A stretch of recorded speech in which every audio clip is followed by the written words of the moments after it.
তারাবি নামাজ ফুইরাইলে পেটে খুব ভুক লাগে। Fluffy, crispy on the outside, cheesy on the inside. 10 out of 10.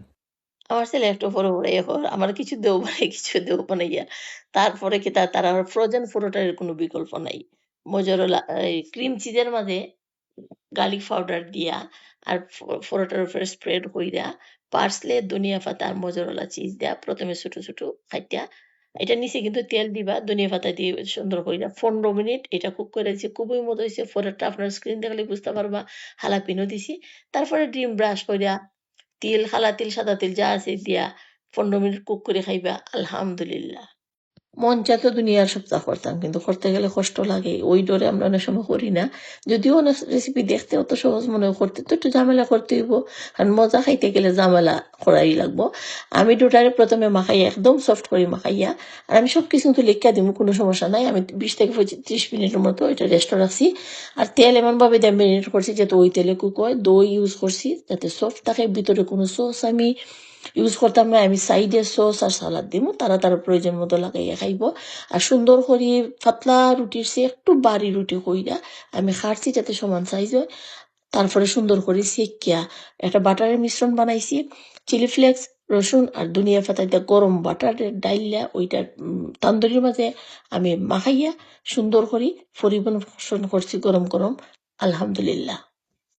বল শেফে খাইবা নিয়ে না পেঁয়াজি শেফে খাইবা, এটা আপনার ইচ্ছা। আমি পেঁয়াজি শেফে করছি কারণ এতে ভেতর মচমচা হয়। পেঁয়াজ না লবণ দিয়ে মাখাইয়া রাখলে এতে ফানি বাড়াইব। চিলি ফ্লেক্স দিলাম, ধনিয়া পাতা দিলাম, আর এখানেও দিলাম মসুর ডাইল বাটা অল্প পরিমাণে, দিলাম চাউলের গুঁড়া অল্প পরিমাণে। আমি নিছি শালগমের পাতা।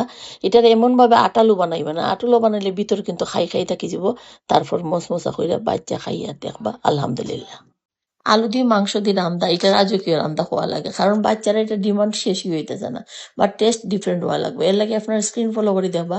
স্ক্রিন ফলো করলে বুঝতে পারবা এই যে বিরিয়ানির মাঝে প্রথম যে করছি ওটা বাচ্চি ওর মাঝে কিন্তু সম্পূর্ণ ডিফারেন্ট হয়ে যাবে। বাগারের শুরুতেই কিন্তু তরকারির কিতা হয়, ফ্লেভার হোকা টেস্ট হোকা এটা নির্ভর করে।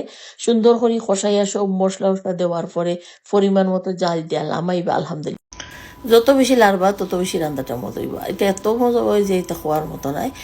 মাংসের আমি চিকেন ব্রেস্ট নিছি, আপনার সাথে নিতে পারেন। সব মশলা দিয়ে খেয়ে টমেটো দিয়ে বালা করি এটারে বিরান করবা। কোনো পানি দিতাম না, মাংসর পানি থেকে সম্পূর্ণ এটা সিদ্ধ হইব।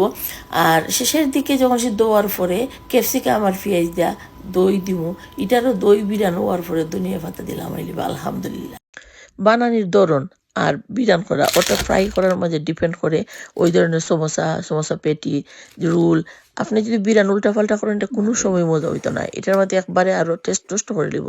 আজকে যে আমি ভেজিটেবল সমোসা পেটিটা বানাইছি ওইটা আপনার স্ক্রিনে দেখে বোঝা লাগবো, কারণ এটা মুখ দিয়ে খোয়ার মতো নয়। আপনার স্ক্রিন বালা করে ফেললে বুঝবা ইজি। কিন্তু ওই যে পেটিটার সাইডে দিয়ে যথেষ্ট জায়গা থাকে, বাজার ফোর যে অত ক্রাঞ্চি লাগে খাইতে। আলহামদুলিল্লাহ, একবার আপনারা ট্রাই করবা।